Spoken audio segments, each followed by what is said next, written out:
November 2-ാം തീയതി കാഞ്ഞങ്ങാട് വ്യാപാരി ഭവനിൽ വെച്ച് നടന്ന ജനകീയ കൺവെൻഷനിൽ ജനകീയ സമരസമിതിക്ക് രൂപം നൽകിയിട്ടുണ്ട്.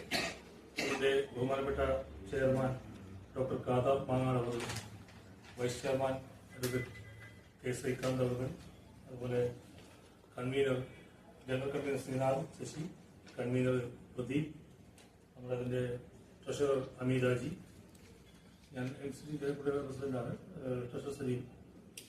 അപ്പൊ ഈ ഇന്നത്തെ പത്രസമ്മേളനം യഥാർത്ഥത്തിൽ നയിക്കേണ്ടത് ഡോക്ടർ കാദർ മാങ്ങാടായിരുന്നു. അദ്ദേഹം ഒരു ട്രീറ്റ്മെന്റിന്റെ ഭാഗമായിട്ട്.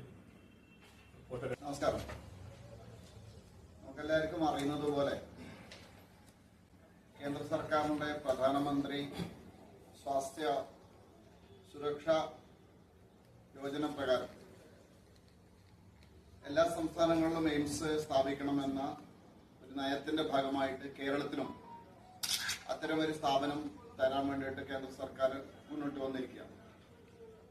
കാസർഗോഡ് ജില്ലയുടെ ജനങ്ങളുടെ ആഗ്രഹം അത്തരമൊരു എയിംസ് സ്ഥാപനം കേരളത്തിലേക്ക് വരണം, അത് കാസർഗോഡ് വേണം, കാസർഗോഡ് ജില്ലയിൽ വേണം എന്നുള്ളതാണ്.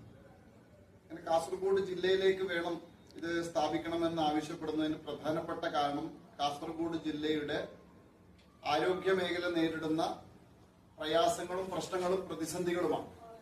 അപ്പൊ കാസർഗോഡ് ജില്ലയിലെ ജനങ്ങളുടെ ചികിത്സാ രംഗത്തുള്ള അപര്യാപ്തത പരിഹരിക്കുന്നതിന് എയിംസ് പോലുള്ള ഒരു സ്ഥാപനം വേണം എന്നുള്ളത് നീണ്ട ഒരു ആഗ്രഹമാണ്. അതിനു വേണ്ടിയിട്ടുള്ള നിരന്തരമായിട്ടുള്ള സമ്മർദ്ദനങ്ങളും പ്രക്ഷോഭങ്ങളും നടന്നു വരികയാണ്. ഇപ്പോ ചില കോണിൽ നിന്ന് കേൾക്കുന്നത് കാസർഗോഡ് ജില്ലയെ 4 പ്രപ്പോസ്ഡ് സ്ഥലങ്ങളിൽ ഉൾപ്പെടുത്തിയിട്ടില്ല എന്നുള്ളതാണ്. അതും പ്രധാനമായിട്ട് ഇപ്പോ കോഴിക്കോടിലെ കിനാനൂർ എയിംസ് സ്ഥാപിക്കാനുള്ള ഒരു പ്രപ്പോസലായിട്ടാണ് സംസ്ഥാന സർക്കാർ മുന്നോട്ട് പോകുന്നത് എന്നുള്ളതാണ്. പക്ഷേ അത്തരം കാര്യത്തിൽ കാര്യമായിട്ടുള്ള ഒരു പുരോഗതിയുമില്ല.